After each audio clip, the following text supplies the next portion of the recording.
We're going to begin as a subcommittee of the Committee on Energy, Utilities, and Communications. Welcome. It's Monday, April 27th. We're going to begin hearing testimony, and as soon as we have a quorum, we'll vote on that. Beginning with item number 1, SB 48. Senator Hill, welcome. Thank you, Mr. Chair and members. Let me start by accepting the committee's proposed amendments, and I'm happy that there's great interest in this issue, and more than happy to see the bulk of the ex parte language to your bill, Mr. Chair. And I know that all of us will continue to work together on these reforms, which are critical as it moves through the process. And thanks to you and your staff, for the great work that not only on these PUC reform bills, but in convening the many oversight hearings throughout this spring. The PUC's mission is to provide safe and reliable service at a reasonable rate. The myth that the PUC has been committed and capably discharging this responsibility has unraveled in the past few years.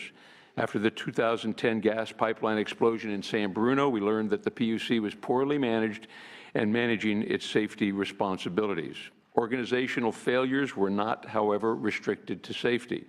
A January 2013 audit by the Department of Finance found widespread budget errors, including a financial misstatement of more than $400 million and an $81 million typo. The state auditor would find that, I quote, "The Commission lacks adequate processes for sufficient oversight of utility balancing accounts to protect ratepayers from unfair rate increases," unquote. The PUC has also rebuffed efforts to operate transparently.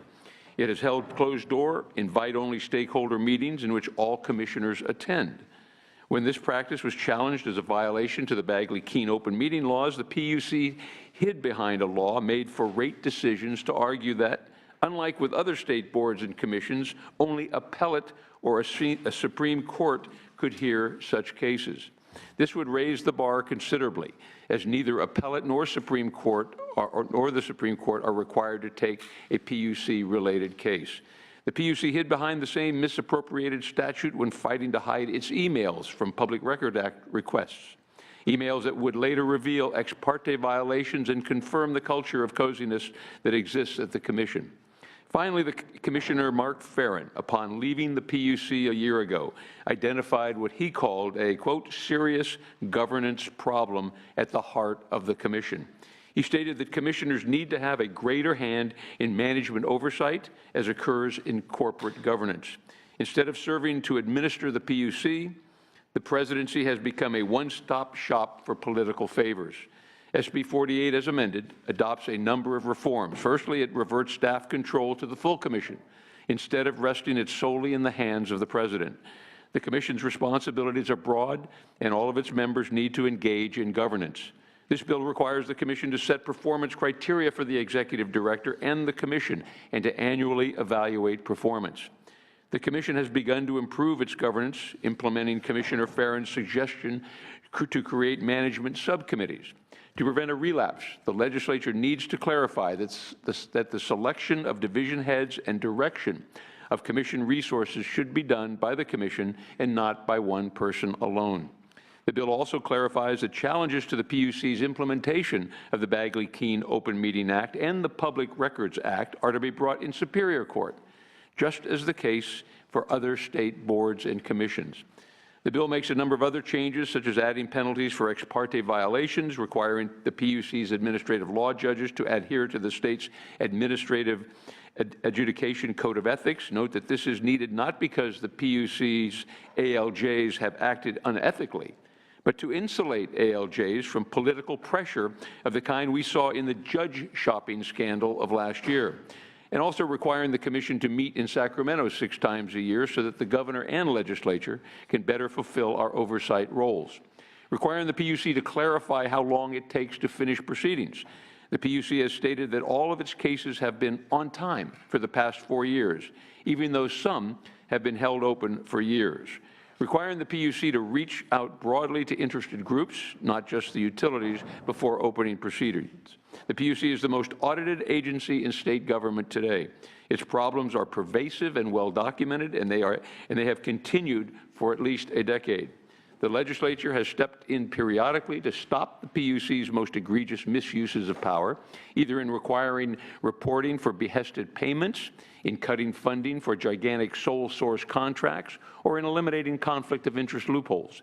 Now it's time to start fixing the root problems.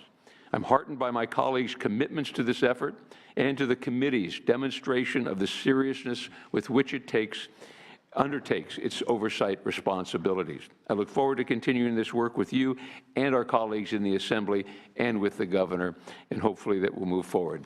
Thank you, Senator Hill. Thank you, Mr. Chair. We'll establish a quorum now. Thank you. Hueso. Here. Hueso here. Fuller. Here. Fuller here. Canela. Hertzberg. Hill. Here. Hill here. Lara. Leyva. Leyva here. McGuire. McGuire here. Morel. Morel here. Pavley. Wolk. Okay, so we have quorum. Very well. Thank you for your opening presentation. Do we have? Move the bill. Okay. If you could hold on to that motion, if you can just table it for a second. I just want to hear if there's speakers in the public that are either in favor or opposed. If we can hear some comments of anybody, raise your hand if you want. Okay. Would you like to speak in favor of the bill? State your name and just briefly state your comment. It's Eddie Moreno on behalf of Sierra Club California in support. Thank you. Okay. We have do we have any questions? Anyone at all? We have a motion by Senator Fuller. Clerk, please call the roll. Do pass is amended to appropriations. Hueso. Aye. Hueso I. Fuller. Aye. Fuller I. Canela. Hertzberg. Hill. Aye. Hill I. Lara. Leyva. Leyva I. McGuire. McGuire I. Morel. Morel I. Pavley. Wolk. One more. The bill needs one more vote. We're going to keep the roll open on that bill until the other absent members arrive. We'll move on to item number 2, SB 541. Thank you, Mr. Chair. The committee offers a suggestion to align the reporting requirement in the bill with the PUC's annual reporting deadline. I'm happy to accept this as a recommended amendment, and it's a very good idea. SB 541 will make improvements to the Transportation Enforcement Branch within the PUC. The branch regulates various transportation services such as limousines, buses, and moving companies. Over the years, the branch has fallen into disorder, leading to poor program performance and a lack of safety enforcement. In a report last year, the state auditor concluded the branch doesn't provide sufficient oversight of transportation services to ensure consumer safety. The auditor found many problems, including the branch has not established written guidelines for processing consumer complaints, and it takes the branch an average of 238 days to complete an investigation. The branch does not even know if the revenue they collect is aligned with program activities. Most puzzling, the branch was not aware of the significant fund surplus it had built up, which at the time of the audit was over $9 million and grew to over $14 million as of December 2014. In addition, many carriers experience long delays when they apply for carrier certificates and permits. Limousine operators report that the branch often loses their permit applications and no one answers the phone nor responds to inquiries. Nor responds promptly to inquiries. One carrier told my office, quote, "We tried calling the PUC on several occasions and at various times throughout the working days in the months of June, July, and December 2014 and January 15, but no one answered. So we emailed the licensing division but never got replies." SB 541 will fix these problems. The language in the bill is the result of meetings with and input from various stakeholders, including the transportation industries regulated by the branch, as well as local and statewide law enforcement. SB 541 requires the branch to develop a comprehensive human resources plan to address issues of high staff turnover and inadequate staff training. To address program performance issues, the bill requires the branch to have a streamlined application process to help get the branch's finances in order. The bill requires the branch to make certain fees are fair and commensurate with program activities, and also requires the branch to develop guidelines for maintaining a reasonable reserve. To improve enforcement, the bill requires the branch to develop a strategic plan to catch carriers who are operating illegally. The bill directs the branch to work with statewide and local law enforcement to conduct sting operations. The bill also clarifies that law enforcement officers can cite and impound the vehicles of carriers operating illegally. Lastly, the bill requires the branch to implement a plan to improve their technology capabilities. Discussions with the PUC Transportation Branch make me optimistic that they are taking the audit seriously and that they are committed to improving the program. This bill gives them even more tools to achieve those improvements and ensures legislative oversight. Thank you, and I now turn it over to those who are in support. Very well.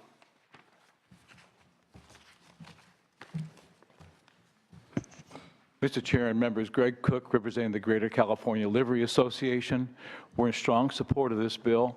Our members, through an annual fee of 1/3 of their gross percent of their revenues, must fund the Transportation Enforcement Bureau. We have a stake in this. We rely on the Public Utilities Commission to enforce the law and to enforce their regulations. We think this is a critically important bill, and we urge your support. Thank you. Thank you, Mr. Chair. Matt Robinson on behalf of the California Moving and Storage Association. For the reasons previously stated, as well as this bill would help crack down on those companies in the state that are operating without licenses as required through the Public Utilities Commission, and therefore we ask for your aye vote. Thank you. Anyone else in support? Do we have anyone speaking in opposition? Anyone? Okay. Do we have any questions or comments from? We have a motion by Senator Leyva. Clerk, please call the roll. Do pass as amended to appropriations. Wesso?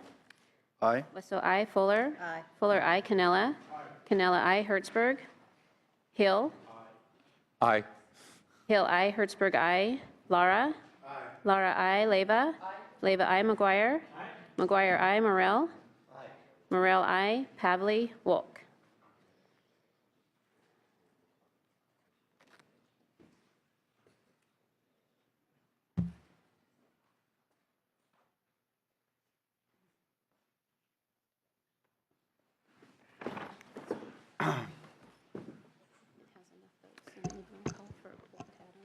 We have, we have 2 absent members. We'll leave the roll open until they arrive. Thank you, Mr. Chair. Thank you, Thank members, you, very much. Senator. We'll move on to item number 3, SB 550 by Senator Hertzberg.